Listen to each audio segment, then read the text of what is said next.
எல்லாருக்கும் வணக்கம்.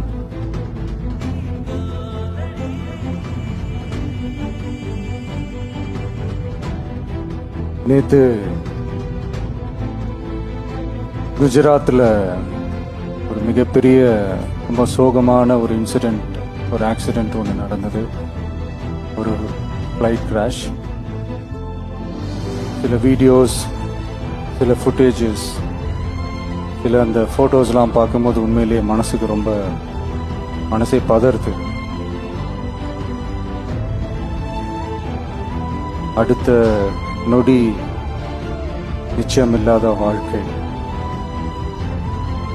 இப்போ இறந்தவங்க எல்லாருக்காகவும் ஒரு 2 நிமிடம் மௌன அஞ்சலி செலுத்தணும்னு நான் கேட்டுக்கிறேன். ப்ளீஸ்.